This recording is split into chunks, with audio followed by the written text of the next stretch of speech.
Comme ça, on vient de rattraper. Et comme ça, on vient de rattraper 10 minutes. Bien, donc nous traitons ce matin donc, du sujet sur la guerre. Donc je vais vous envoyer à l'introduction par écrit. Et puis, sans plus de transition, grand 1, grand A, petit 1, petit A. Hein, j'avais annoncé hier, nous débuterions par l'abbé de Saint-Pierre. J'espère que vous êtes allé voir l'orthographe d'Utrecht. Hier soir, génial. Donc, le contexte historique. Hein, l'espoir d'une guerre impossible a été théorisé par l'abbé de Saint-Pierre. Alors, le contexte historique, c'est le XVIIIe siècle. Le XVIIIe siècle. Et en particulier 1713, mais enfin, si vous dites 18e, c'est très bien. À Utrecht, U-T-R-E-C-H-T, en Hollande. L'abbé de Saint-Pierre élabore un projet pour rendre la paix perpétuelle en Europe. Projet pour rendre la paix perpétuelle en Europe. Il est membre de l'Académie française. Hein. Une petite anecdote pour... Voilà. Projet pour rendre la paix perpétuelle en Europe. Et ce qui est assez amusant, alors là aussi on est du point de vue de l'anecdote, mais ça fait partie de la culture générale, c'est qu'il se présente comme étant simplement un bon citoyen. Il dit « je n'ai pas de compétences particulières en la matière », ce qui est un peu notre cas lorsqu'on tombe sur l'eau. On dit, voilà, un bon citoyen. Il est un bon citoyen, les mots se trouvent dans ce traité, qui souhaite être utile à sa patrie. Et alors, qu'est-ce qu'il propose ? Il propose un corps européen, entre guillemets, un corps européen, une union de 18 souverainetés qui enverraient leurs représentants, des représentants permanents, siéger à Utrecht.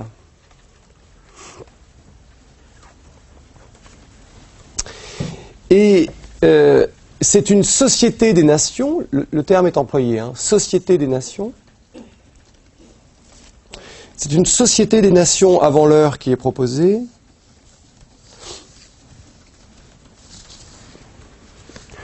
Et l'idée, pour éviter et pour régler les conflits, ce serait la mise en place d'une cour d'arbitrage. Une cour d'arbitrage afin de rendre la guerre éluctable. Début de sous-partie, fin de sous-partie, reprise des mots du sujet. Et si vous avez un sujet qui est hyper dur, début de paragraphe, fin de paragraphe. Si vous êtes sur un gros développement, truc bien lourd de 15 lignes sur Habermas, à la fin, reprenez les mots du sujet, parce que ça fait 10 minutes que le lecteur il est parti ailleurs. Voilà, alors cet idéal d'une guerre éluctable, évidemment, il se trouve au cœur, petit b, du contrat social. Le contrat social porte en germe l'espoir de liens pacifiques entre les hommes, rendant la guerre éluctable, c'est votre titre, hein, c'est le petit b, le contrat social.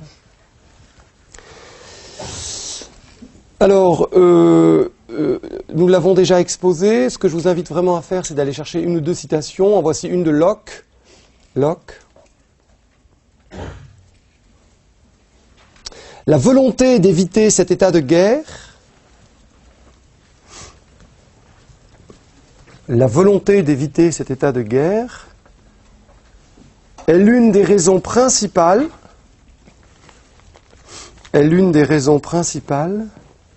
pour lesquels les hommes ont quitté l'état de nature. Pour lesquels les hommes ont quitté l'état de nature.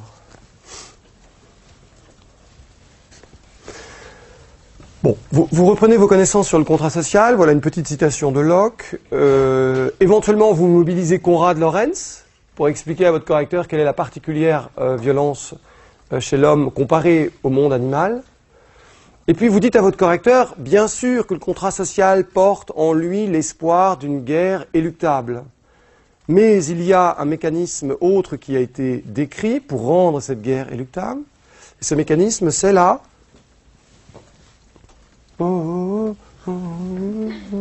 civilisation des mœurs. Je vous signe un papier, hein, la civilisation des mœurs, ça passe en juin. Je vais le faire en fait, c'est sûr, ça passe partout. de Norbert Elias. Et là, vous reprenez vos connaissances sur la civilisation des mœurs, et hop, pouf, vous le placez là. Enfin, quand je dis vous placez là, vous faites délicatement, quoi. Hein. Positionnez, vous faites une petite... C'est hyper facile à replacer. La civilisation des mœurs de Norbert Elias. Le but est bien de rendre la guerre évitable. Hein. Ou en tout cas les troubles. Alors, très concrètement, et en particulier au XXe siècle, mais pas simplement, pour nous ça se matérialise au XXe siècle, mais c'est le petit c, c'est l'esprit de commerce qui va permettre d'éloigner le risque de guerre. C'est le titre de votre petit c. C'est l'esprit de commerce qui va être pensé comme éloignant le risque de guerre.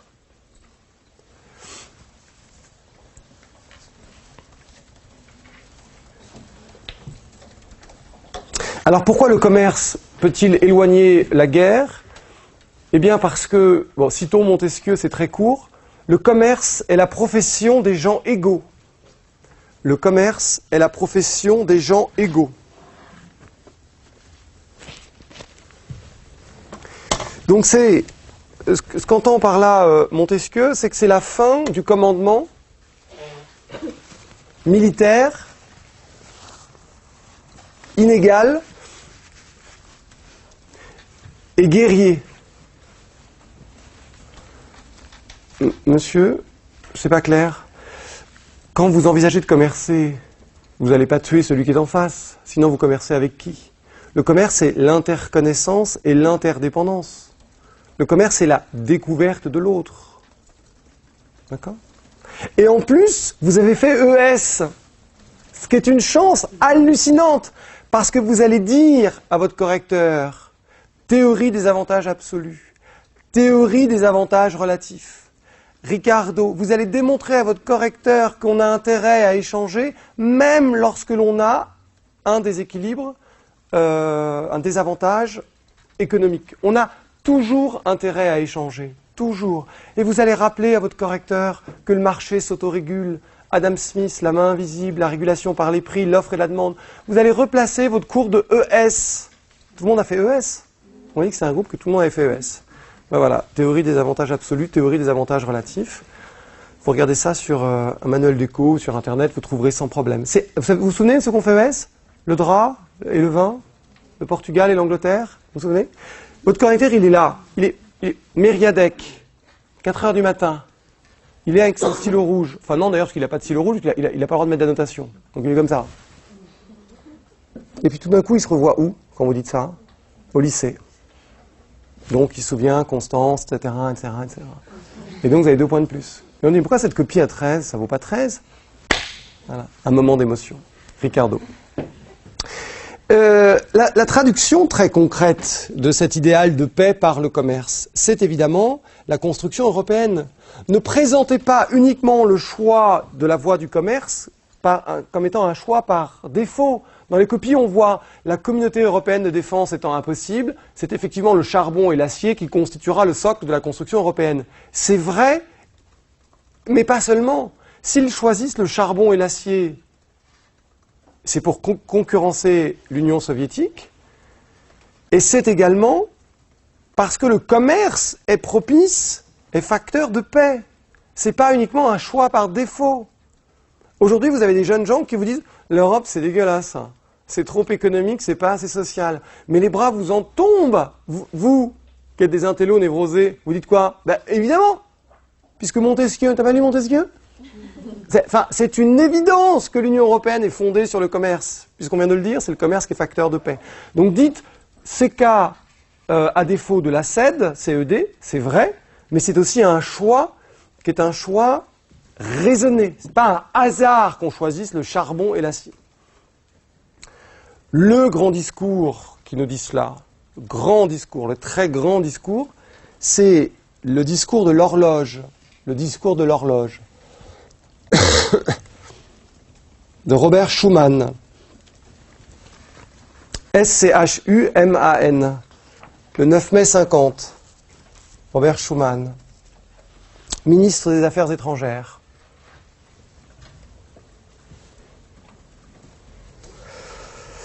Alors voilà la célèbre formule. L'Europe ne se fera pas d'un coup. L'Europe ne se fera pas d'un coup, ni dans une construction d'ensemble. L'Europe ne se fera pas d'un coup, ni dans une construction d'ensemble. Deux points. Elle se fera par des réalisations concrètes. Elle se fera par des réalisations concrètes, créant d'abord une solidarité de fait. Créant d'abord une solidarité de fait. Grand oral. Vous pensez que le sport a sa place dans une juridiction ? Solidarité entre les magistrats. Je veux faire le parallèle avec Robert Schuman et le discours de l'horloge. L'amitié entre les magistrats passe aussi par des solidarités de fait. Okay. Autant pour moi, ça fatigue. Bon, bref, pardon. Petit 2, qu'est-ce qui décide les modernes à aller au-delà de la guerre ? Eh bien, c'est l'atrocité de celle-ci et l'espoir de la der des der. C'est le petit 2. Oui, c'est l'horreur de la guerre qui décide les hommes à la rendre contournable. C'est l'horreur de la guerre qui décide les hommes à la rendre contournable. Donc c'est l'espoir, je l'ai écrit, c'est l'espoir de la der des der, cette fameuse expression qu'on utilisait après la Première Guerre mondiale. L'espoir de la der des der. Alors, un chiffre pour illustrer la cruauté. En 1915, pour la seule année 1915, l'armée française a perdu 1,4 million d'hommes pour la seule année 1915. Et on parle que des Français. 1,4 million d'hommes. Oui, il a enlevé ses chaussures et au premier rang, c'est pas très sympathique. Si vous souhaitez dire un tout petit mot de la Seconde Guerre mondiale, je développe pas. Enfin, je veux dire, sur l'horreur de la Seconde Guerre mondiale, c'est pas moi qui vais ici passer 10 minutes à développer. Si vous avez lu Les Bienveillantes de Little, c'est génial. Si vous l'avez pas lu, c'est pas grave, vous pouvez en parler. Robert Merle, La mort est mon métier. Primo Levi. Pas simplement si c'est un homme. Le devoir de mémoire de Primo Levi, c'est comme ça. Aux éditions Alia. Comme ça. Bon. Mais il y a une formule d'Adorno qui est extrêmement... Mais la liste de Schindler, si vous n'avez pas ça. La vie est belle, enfin ce que vous voulez, quoi. Voilà. J'allais dire faites rêver votre correcteur, ce serait un peu maladroit là, mais bref, illustré. Il y a une formule d'Adorno qui m'a beaucoup marqué. Adorno, A-D-O-R-N-O. Il dit ceci à propos de la Seconde Guerre mondiale et en particulier du génocide. La quantité de victimes représente un saut qualitatif. On va le dire comme ça. La quantité de victimes représente un saut dans la barbarie. Je la contracte. La quantité de victimes représente un saut dans la barbarie.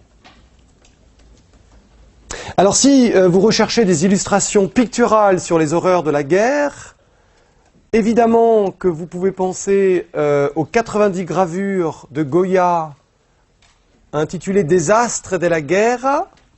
Notez l'accent qui tue. J'ai demandé à être magistrat de liaison à Bordeaux.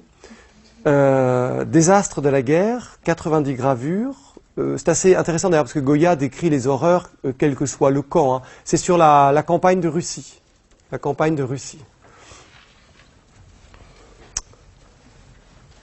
Vous pouvez, si vous préférez, aller voir quelques peintures d'Otto Dix, O de T-O et Dix D-I-X, absolument terrifiantes, notamment Cadavres dans les barbelés, ou le bombardement de Lens.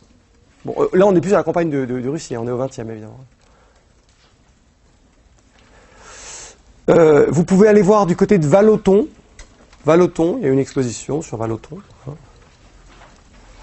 Enfin, ils sont nombreux. Et vous pouvez bien sûr dire un mot de Picasso, au choix. Faites pas, déversez pas là 7 références picturales. au choix, hein, ne surchargez pas du point de vue théorique.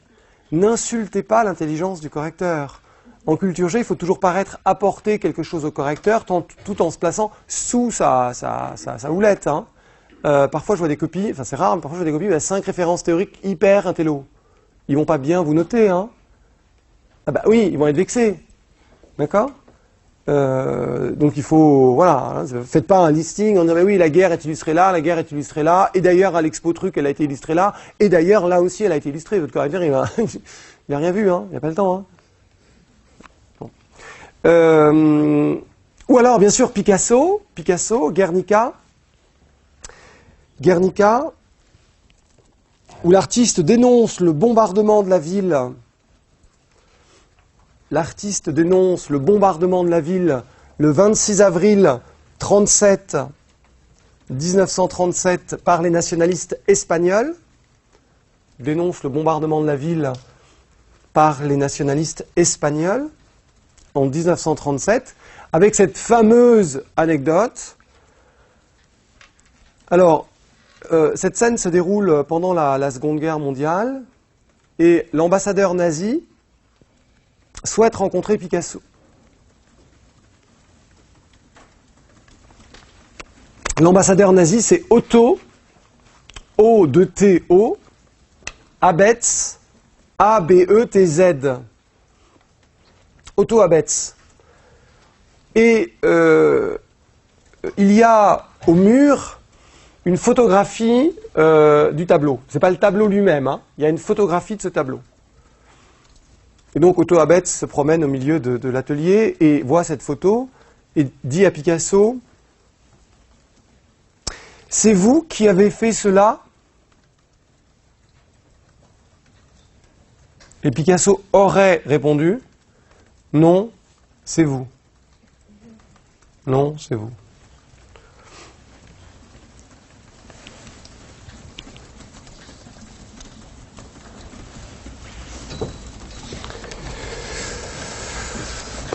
Voilà, du point de vue de la littérature, le choix illustratif est également très large. Hein. Vous pouvez penser au Voyage au bout de la nuit, enfin vous avez plusieurs possibilités. Si la guerre paraît aujourd'hui inéluctable, son encadrement est possible par la voie du droit et de la raison. Oui, ça c'est notre grand B, c'est-à-dire qu'on est bien obligé de constater que la guerre n'a pas disparu et par conséquent de plaider pour un encadrement de la guerre. Petit 1, la guerre est inéluctable, le dépassement de la guerre est un objectif qui ne peut ni ne doit être pleinement réalisé. Attention, on ne peut ni ne doit, je l'utilise beaucoup et donc on le retrouve beaucoup dans les copies. Donc, bon, alors, petit a, la guerre ne peut être évitée car le conflit est la seule constante des relations interétatiques. Oui, c'est d'autant plus vrai que certains auteurs définissent le système international à partir de la possibilité d'une guerre. À partir de la possibilité d'une guerre. Il y a certains auteurs à qui on dit « mais qu'est-ce que le système international ?» Ils vous donnent une définition de 3 ou 4 lignes en expliquant que c'est justement le système où la guerre entre États est possible. C'est ce que fait Raymond Aron. Sur un autre plan intellectuel, c'est ce que fait Schmittouille aussi, Carl Schmitt. Citez pas les deux ensemble, hein. Raymond Aron et Carl Schmitt, c'est voilà, c'est complètement opposé, hein. Donc voilà, mais intellectuellement, vous trouvez ça chez Raymond Aron. La guerre, au sens classique, est la continuation de la politique par d'autres moyens. La guerre est la continuation de la politique par d'autres moyens. La guerre est la continuation de la politique par d'autres moyens. Alors ça, c'est une formule qui est très célèbre de Karl, C-A-R-L, von, V-O-N, Clausewitz, C-L-A-U-S-E-W-I-T-Z. Alors un tout petit mot sur cette guerre au sens classique. Pourquoi c'est intéressant pour nous? Parce que si on tombe sur un sujet sur le terrorisme, on peut comparer. Si on vous donne un sujet cette année sur le terrorisme est-il une guerre comme les autres, on compare évidemment avec la guerre classique, et c'est évidemment l'extrême opposé là. Qu'est-ce qu'une guerre classique? C'est une guerre qui est une entreprise politique. C'est une guerre qui est une entreprise politique et qui est menée à partir d'un bilan coût-avantage. Qui est menée à partir d'un bilan coût-avantage. Qu'est-ce que ça veut dire? Et ça veut dire que la finalité de la guerre, elle est déterminée, précise, et limitée. On est d'accord qu'aujourd'hui, du côté du djihadisme, c'est exploser l'Occident. Je veux dire, il n'y a pas de début de guerre, il n'y a pas de fin de guerre. Enfin, on ne sait pas quand ça a commencé, vous avez une date, vous? Et on ne sait pas quand ça va se terminer. Il n'y aura ni de vainqueur, ni de vaincu. Enfin, c'est pas du tout le cas de la guerre classique. L'exemple type, c'est la guerre que mène la Prusse par Bismarck, B-I-S-M-A-R-C-K, en 1870-71, contre la France, aux fins de l'unité de l'Allemagne. Aux fins de l'unité de l'Allemagne. Aux fins de réalisation de l'unité de l'Allemagne. Hein, avant la guerre, ça n'est pas l'Allemagne. Ça devient l'Allemagne qu'après la guerre. Avant, c'est la Prusse. Donc il y a une finalité qui est... La France, elle sert de catalyseur. Vous voyez ? Il y a une finalité qui est très précise. Le but, c'est pas de détruire la France, d'anéantir la France. Sinon, vous n'avez plus personne pour signer un traité de paix. Et plus personne pour le respecter. Alors, c'est vrai que la défaite est sévère. Hein. C'est la fameuse paix de Francfort. La paix de Francfort. Traité du 10 mai 1871.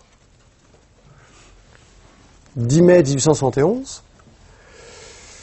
Donc on nous prend l'Alsace-Lorraine. Bon.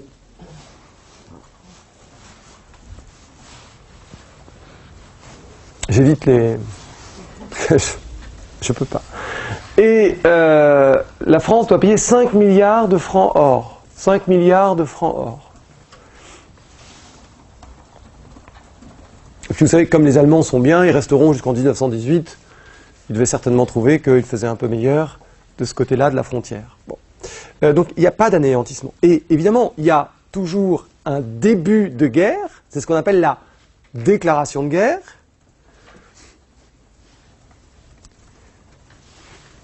Et c'est très chic, hein.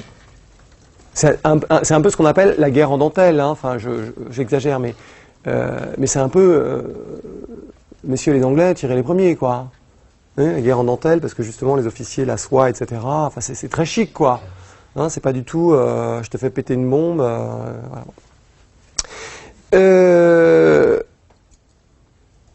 Et la fin est également codifiée. La fin est également codifiée, fin de guerre. Victoire, défaite ou trêve. Victoire, défaite ou trêve. Oui, la guerre ne peut donc être évitée car c'est une constante des relations interétatiques. Enfin, sinon, vous faites un simple constat. Hein. Bon. Vous avez d'ailleurs chaque année un atlas des conflits. C'est pas compliqué de dire que la guerre, voilà, se maintient aujourd'hui dans le cadre international. Petit b, si la guerre ne peut être évitée, c'est aussi car rien de grand n'a pu être réalisé sans la guerre. Elle est un moteur de l'histoire. Oui. Alors, deux illustrations picturales et puis une toute petite illustration littéraire. L'illustration picturale que je ne développe pas parce qu'elle est trop classique, c'est évidemment celle de Delacroix, la liberté guidant le peuple. Mais pour être plus original, vous pouvez parler de Jean-Baptiste Gros. Jean-Baptiste Gros, Gros comme... voilà. G-R-O-S. Bonaparte au pont d'Arcole. Bonaparte au pont d'Arcole. D'-A-R-C-O-L-E. Alors, des tableaux sur Bonaparte, il en a peint par paquet de 12. Hein. Donc, c'est pas le seul. Hein. Bonaparte au pont d'Arcole. Et là, vous voyez Bonaparte magnifié par la fougue, par la force, par l'aventure, lui qui tient un drapeau à la main et un sabre. Et donc, il y est exprimé l'engouement patriotique, mais c'est également une forme, si vous voulez, de magnificence contraire à l'histoire. C'est-à-dire, pour être clair et pour pas vous tuer avec des phrases pas possibles, Bonaparte, il n'a jamais franchi le pont d'Arcole avec l'armée d'Italie. Hein. Il a jamais franchi ce pont. Hein. Bonaparte au pont d'Arcole, c'est assez magnifique, mais il n'a jamais franchi ce pont. Hein. Donc on est là sur une construction historique, hein. Enfin, voilà, une magnificence picturale qui est loin de la réalité historique. Alors je pense qu'on peut aller au-delà sur cet argument. On dit rien de grand n'a pu être réalisé sans la guerre, c'est juste, mais il y a autre chose. C'est que la guerre fascine. La guerre fascine. Et là, je ne sais pas hein, si vous pouvez tenter, je ne sais pas si vous aurez un sujet sur le terrorisme spécifiquement, mais je ne sais pas si vous pouvez tenter un parallèle avec ce qui se déroule aujourd'hui, et notamment avec l'embrigadement. Mais il y a quelque chose de fascinant dans les scènes de violence, et en particulier dans la guerre. Et vous en êtes d'ailleurs vous-même victime, hein, puisque vous êtes allé voir sur Internet les images de ce policier qui se faisait abattre sur le trottoir, et certains disent non, pas du tout. Non, vous n'êtes pas du tout allé voir Personne? Si, quelques-uns. Il y a quelque chose de, au fond, notez pas ça, mais au fond, enfin, je suis filmé, mais au fond, il y a quelque chose qui nous attire nous aussi, dans ces images-là, quelque chose de malsain, mais quelque chose qui... Si je vous dis, ce soir, tous ensemble, nous allons voir Pater, tout le monde reste chez soi, tout le monde reste chez soi, d'accord?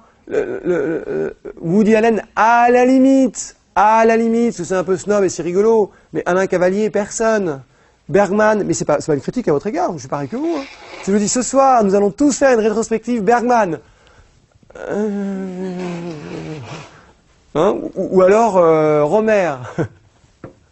Bergman. Bon, pourquoi? Mais parce qu'on est fasciné par et ces images, notez pas, ces campagnes-là de recrutement islamiste. Évidemment qu'on est révulsé, mais en même temps, on se dit ouais, c'est bien fait, mais, effectivement, c'est séduisant, non? C'est pas, ça vous séduit pas, vous? C'est un public très féminin, c'est peut-être lié à ça. Tu ne peux pas le voir, caméra, mais c'est un public très féminin. Il y a quelque chose qui est assez fascinant dans la guerre. Si la guerre, on va l'illustrer là, si la guerre est un moteur de l'histoire, on vient de le dire, notez pas, c'est parce qu'on ne peut rien réaliser sans elle. Monsieur, est-ce qu'on ne pourrait pas réutiliser ici le tableau American Progress dont vous avez parlé merveilleusement sur la transparence? Oui, bien sûr, mais c'est aussi parce que la guerre fascine. Et il y a deux auteurs, là, un tout petit mot qui nous le disent. Le premier, c'est Ernst. Remarquez, je peux écrire. Hein. Jünger. Ernst Jünger. Orage au pluriel d'acier. Orage au pluriel d'acier. Ernst Jünger.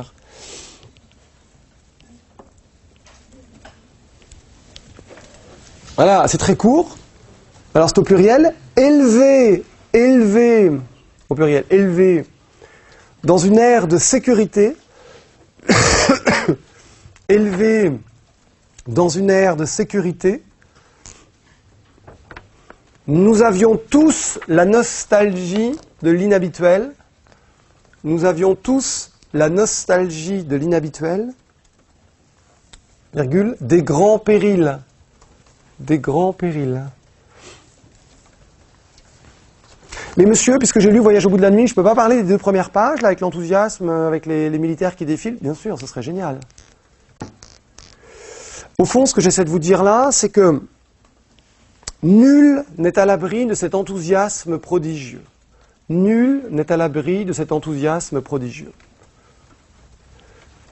Et là, je ne vous l'ai pas dit parce que je ne voulais pas vous fâcher, mais nul n'est à l'abri de cet enthousiasme prodigieux. Vous pouvez le mettre entre guillemets parce que c'est Alain. Alain.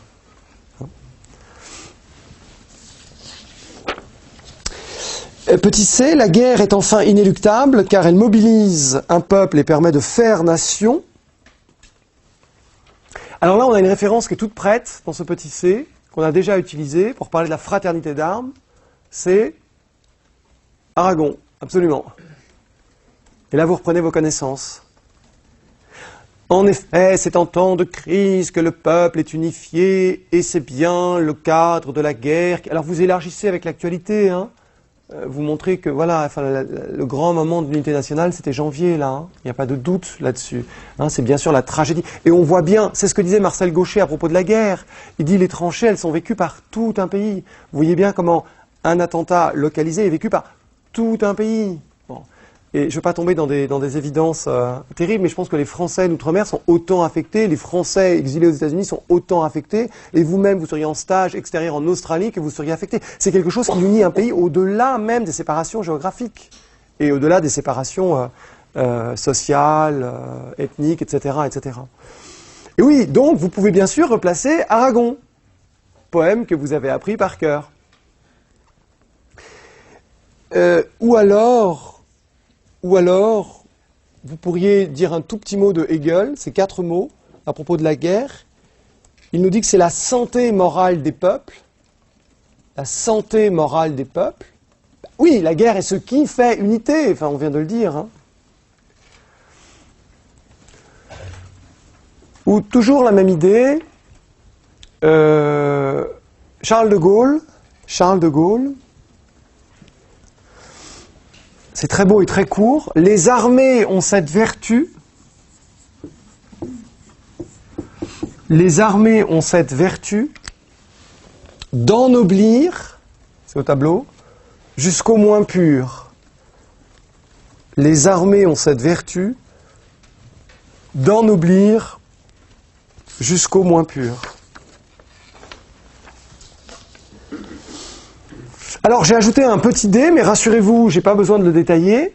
Petit dé de plus, la foi aveugle dans le caractère éluctable de la guerre est coupable. Et ce petit dé, il vous suffit de le raccrocher à une fiche de lecture géniale, mais alors géniale, sur Julien Gracq, Un balcon en forêt. Extraordinaire fiche de lecture. Un modèle du genre. Non, je plaisante, c'est pas rigolo, mais un balcon en forêt, ça fait partie des... Allez, j'ai fâché personne, des 20 grands romans du XXe siècle. Bon.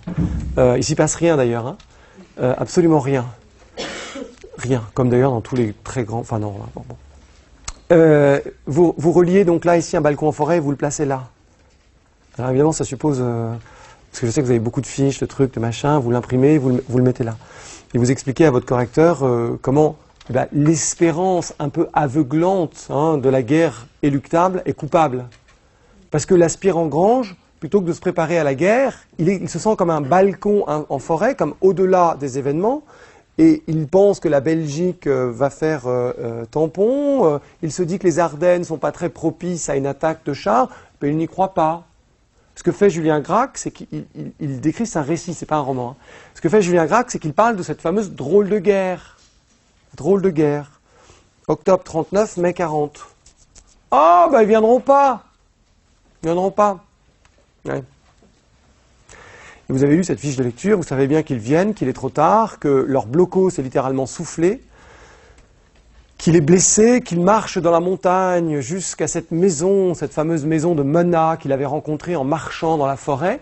Le mec, il couche avec Mona, quoi. La guerre arrive et l'autre, il est amoureux. C'est comme si vous étiez amoureux cette année, quoi. On joue pas amoureux au tennis ni à l'ENM, quoi. On va lui dire, que tu m'aimes. Bon. Il est blessé, il tire la couverture du lit de Mona, il se met dans le lit, il tire la couverture sur lui et ben ça se termine comme ça. Alors, si vous souhaitez relier cette fiche de lecture à l'histoire, évidemment la très belle citation de Churchill.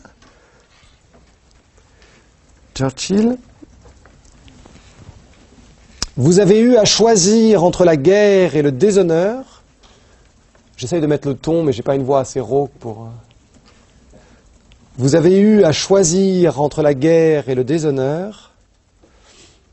Vous avez choisi le déshonneur.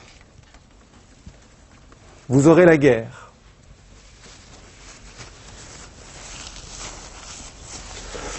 Vous avez eu à choisir entre la guerre et le déshonneur.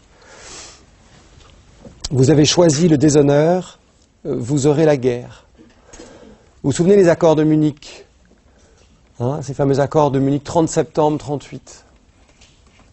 Et Léon Blum, il a deux mots extraordinaires pour dire ce qu'il a ressenti, et il s'en sent coupable, mais comme beaucoup de Français, en deux mots. Lâche, soulagement. Lâche, soulagement. Ah, ben il n'y aura pas la guerre, tant mieux. Lâche, soulagement.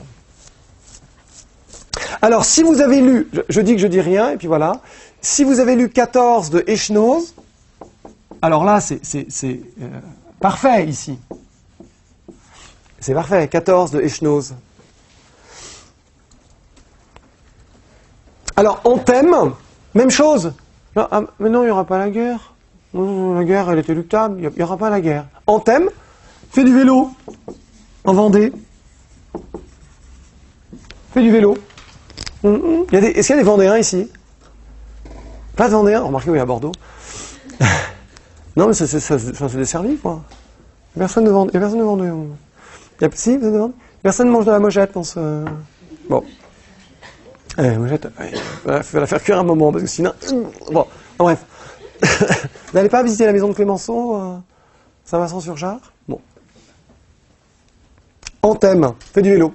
Et il entend tout d'un coup les cloches. Il comprend que c'est ça doit être agréable en vidéo ça. Et il comprend que c'est la mobilisation. Comme tout un chacun, mais sans trop y croire, Anthem s'y attendait un peu, mais n'aurait pas imaginé que celle-ci tomba un samedi. Il est surpris parce que la mobilisation, elle tombe un samedi. Tsoupi, nanana. Les bisounours, bisounours. Son frère, chapitre 7, son frère Charles. Avion de reconnaissance. Français. Pas armé, c'est un avion de reconnaissance. Ça sert à quoi de l'armée? Puisque c'est un avion de reconnaissance. Puis on veut pas que les Allemands voient notre système de mitraillette, hein, qui est pourri en plus, on se tire dans les hélices. Bon bref. Non. Reconnaissance. Cool quoi. L'avion allemand arrive, tire une fois, une balle. Tue le pilote, Charles est à l'arrière, vraiment, il ne peut pas faire grand-chose. L'avion s'écrase, Charles est mort. Voilà. Vous voyez ce que j'essaie de dire là ou pas? Non, vous voyez pas?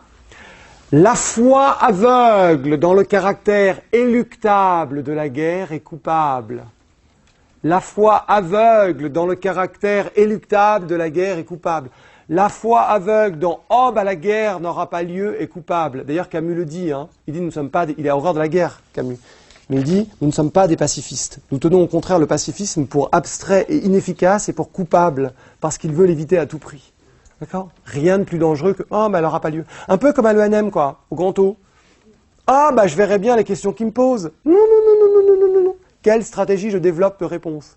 Quelle est ma stratégie de réponse? Qu'est-ce que je veux leur démontrer? Et pas, oh là, la vague est haute, la vague est basse, etc. Bah oui, je m'attends à avoir des questions difficiles. Non. Je les emmène sur mon terrain. Je les emmène sur mon terrain. Pas... Oh, bah voilà. Petit 2, puisque la guerre est inéluctable, c'est votre titre, hein, alors son encadrement s'impose à nous, par la voie d'institutions, mais également par une introspection de chacun sur ce qui fonde l'humanité. Bon, bien après on sera une petite pausounette. Petit a, l'encadrement de la guerre a été pensé par l'institution ecclésiale. C'est pas très compliqué ici. Alors, si vous le souhaitez, vous pouvez reprendre les connaissances que l'on avait développées lors du cours passionnant. Certains m'ont écrit en me disant « Monsieur, c'était passionnant. » sur la violence, notamment la paix de Dieu. J'ai dû vous parler de la paix de Dieu. Ou peut-être de la trêve de Dieu. De l'un des deux, c'est sûr. Oui. Très bien. Si vous le replacez là, c'est parfait. Évidemment, l'argument plus fort, mais peut-être moins original, c'est la théorie de la guerre juste. La théorie de la guerre juste. Alors, citez pas et Saint-Augustin et Saint Thomas d'Aquin, citez l'un des deux. Ce sont deux, j'allais dire deux penseurs. Oui, mais c'est vrai. Ce sont deux penseurs de la guerre juste, du point de vue ecclésial. Évidemment, vous citez l'un des deux. Alors, quels sont les critères? Quels sont les critères? Alors, en fait, ils fluctuent à la marge en fonction des penseurs. Voilà, je vous recoupe les principaux critères. Premier critère, à quel titre une guerre peut-elle être juste? Premier critère, l'épée doit être prise sous le commandement de Dieu.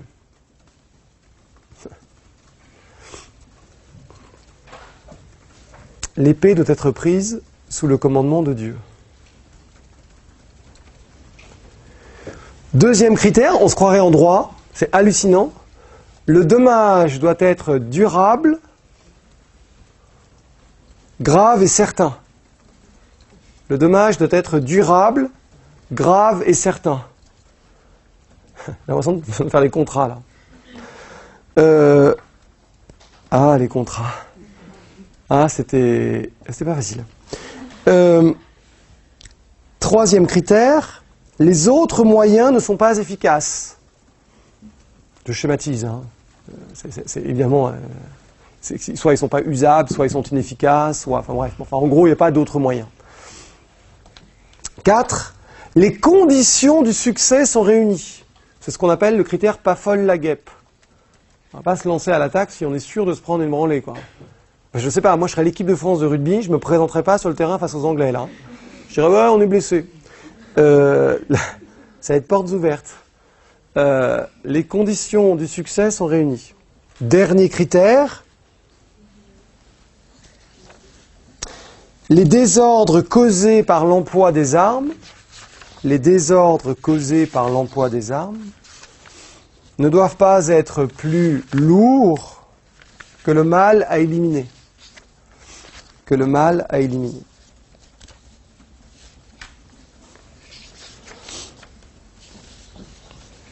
Bien sûr, c'est votre petit b. Aujourd'hui, c'est le droit international qui permet de déterminer si un conflit est licite.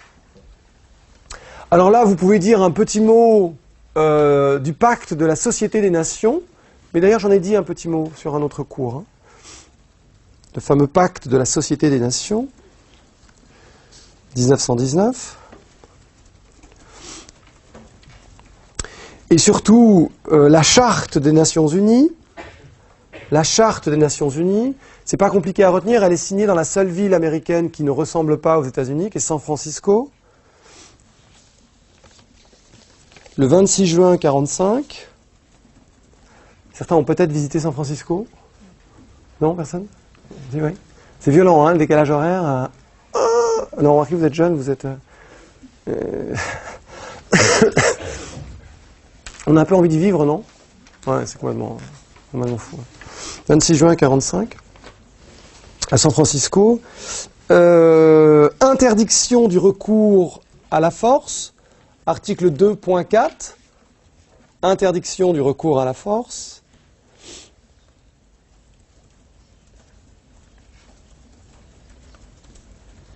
Alors, les conflits armés ne sont licites que s'ils entrent dans le cadre des exceptions,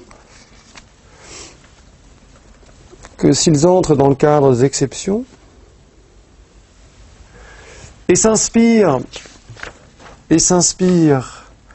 du jus ad bellum,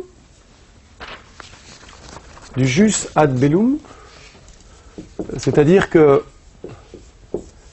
oh là là, ça va, vous voyez? C'est-à-dire que la guerre doit être juste dans sa finalité.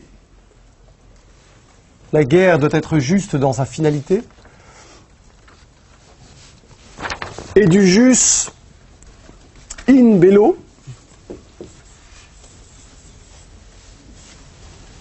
c'est-à-dire que les moyens employés doivent être licites. Les moyens employés doivent être licites. Alors vous savez que la Convention de la Haye, d'ailleurs, dès 1907, interdit certaines armes, notamment les armes chimiques, etc. L'idée, elle est simple, hein, c'est de ne pas faire plus de mal que nécessaire. Bon.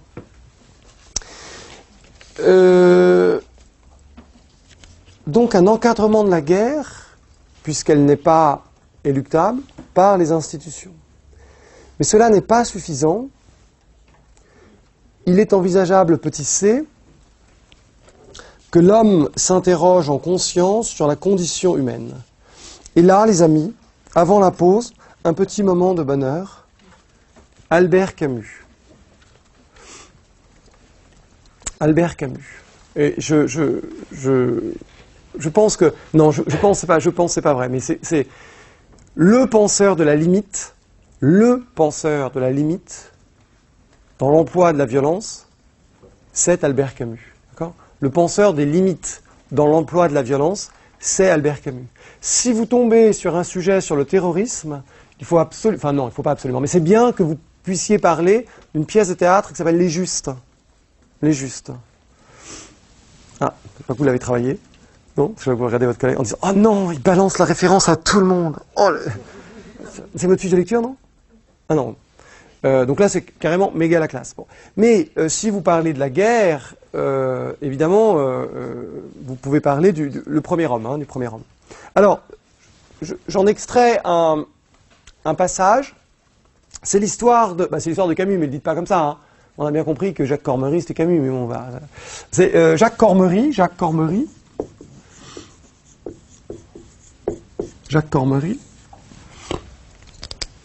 se rend sur insistance de sa mère. Le rôle de la maman chez Camus, c'est, on remarque chez tous les grands intellectuels, pas compliqué. Se rend sur insistance de sa mère au cimetière de Saint-Brieuc, sur la tombe de son père. Il traîne des pieds, hein. Vraiment la maman qui le pousse. Hein. Jacques Cormery. Donc il se présente sur la tombe de son père, et là il lit les dates suivantes. 1885, 1914. 1885-1914. Et il est pris d'un flot de tendresse, d'un flot d'émotion, il est submergé par l'émotion. Devant cet enfant assassiné, en fait, il prend conscience que son père est mort plus jeune que lui. Cormery, à ce moment-là, a une quarantaine d'années. Son père est mort plus jeune que lui. Et symboliquement, on peut dire que c'est à ce moment-là que se joue chez Camus le refus de la primauté de l'histoire sur la vie. D'accord, mais je vais verbaliser. Le refus de la primauté de l'histoire sur la vie.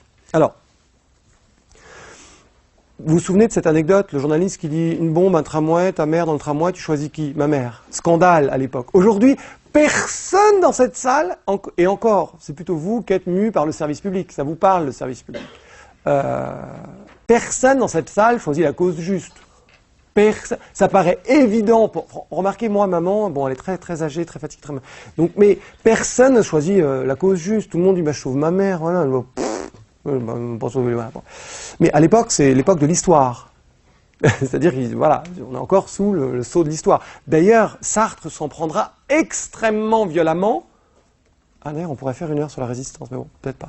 On fait beaucoup de thèmes là. Extrêmement violemment à Camus, en disant « Petit bourgeois, tu refuses que le sang coule ? Monsieur préfère sa petite maman ? Petit bourgeois, tu démontres par là ta volonté de préférer le statu quo, etc. etc. » Bon. Mais ce que fait Camus à l'époque de dire qu'il choisit sa mère, c'est énorme. Et c'est ce qui se déroule dans cette scène. C'est ce qui se déroule dans cette scène. Vous ne pouvez pas le noter comme ça, mais qu'est-ce que dit Camus ? Il dit, attends, si la guerre, c'est la mort de mon père, alors que c'est encore un jeune enfant quasiment, dans ces cas-là, je dis non à la guerre. C'est ça. Dit idiotement, c'est ça. Ça signifie tout simplement que un homme, ça s'empêche. Voilà la grande formule. Un homme, ça s'empêche. C'est-à-dire que l'idéologie ne peut tout justifier. Voilà. La finalité ne peut tout justifier. Un homme, ça s'empêche. Ce que fait Camus, c'est qu'il s'interroge en conscience sur ce que peut ou pas faire un homme. Et ça, c'est une grande leçon. Et on voit bien que les institutions ne sont pas à elles seules suffisantes et qu'il faut cette complémentarité, cette réflexion sur la condition humaine. Il y a une autre scène d'ailleurs dans Premier Homme où en fait il rencontre un instit qui était parti à la guerre avec son père et puis qui raconte qu'ils allaient relever une sentinelle et qu'ils avaient découvert cette sentinelle la gorge tranchée avec son sexe dans la bouche. Et c'est là où, oui, bon, ça peut ressembler esthétiquement à ce qu'on a connu dans le nord de la France il y a quelque temps, un hôtel de luxe, mais et c'est là où on voit cette formule un homme, ça s'empêche. Voilà. Bon, alors je vous propose éventuellement une petite pause, et puis on enchaînera sur le grand 2.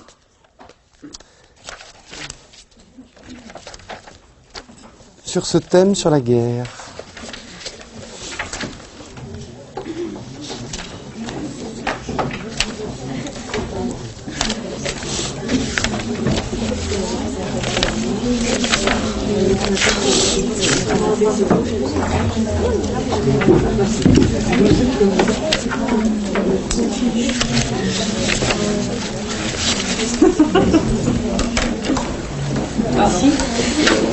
Ambiance Carlton.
Ouais, j'arrive, je vais prendre un champion à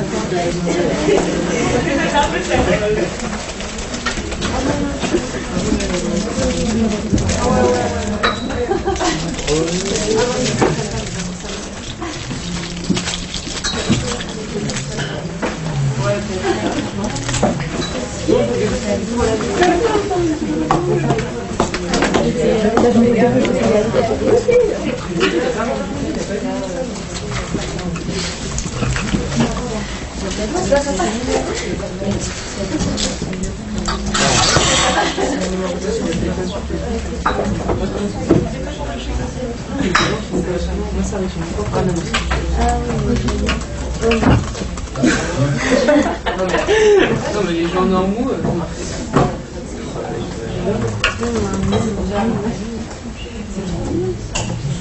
Il n'y a jamais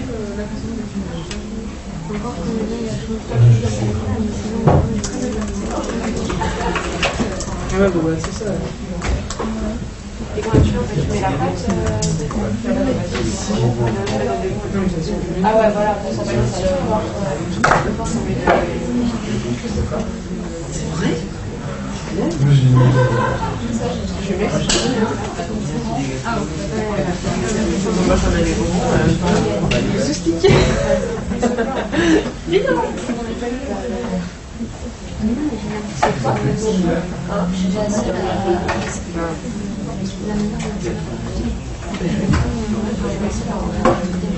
Bah non, mais j'ai bien senti que t'étais la meilleure.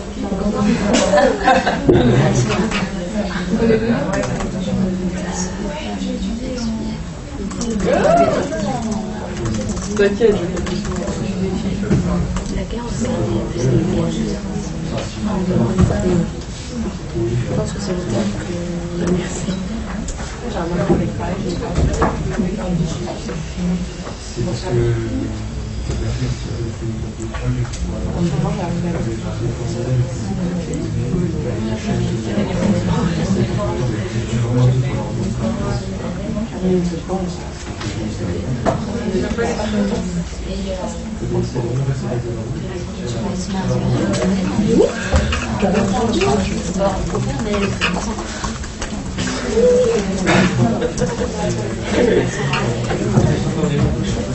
Ben, moi je pourrais pas.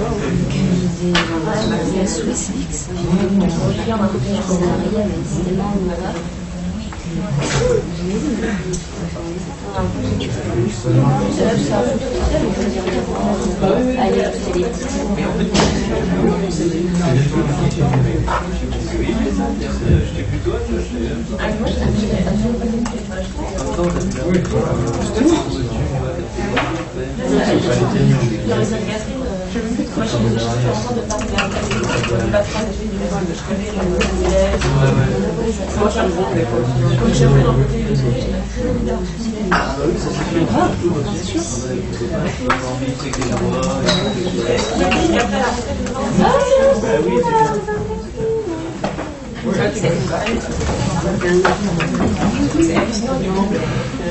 Puis après, ça raconte encore.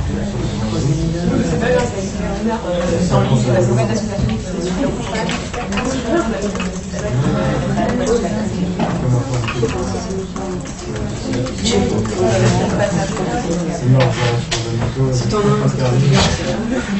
Si t'en as un, c'est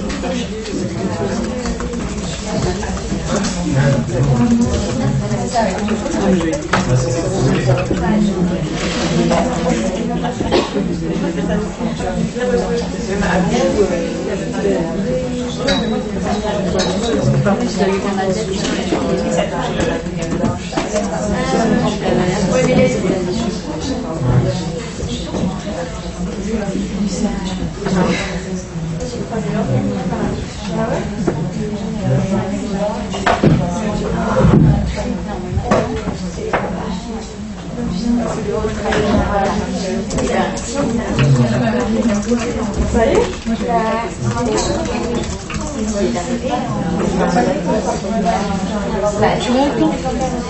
En fait, c'est juste l'alimentation qui est bonne. Je pense que c'est ça. Du coup, au fur et à mesure, je marque les mots-clés pour être sûr.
Bah,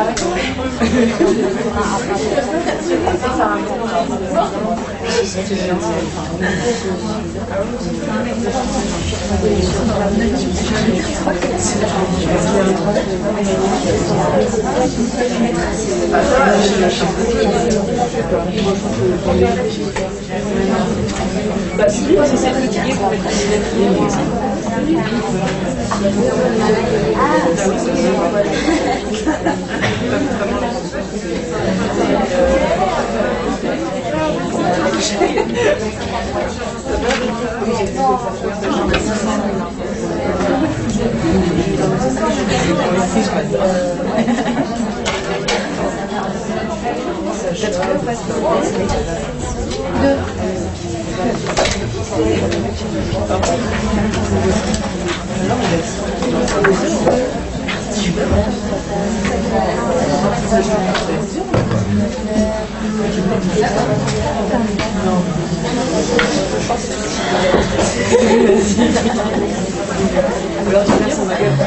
Allez, si t'as perdu Benjamin. Vous allez remplir ça. Ah oui, c'est dit. Je pense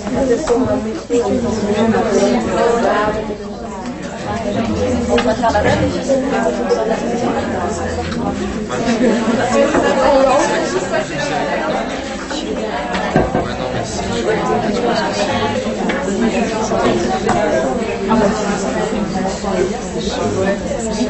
La métamorphose de Rachel Smith, c'est ce que c'est.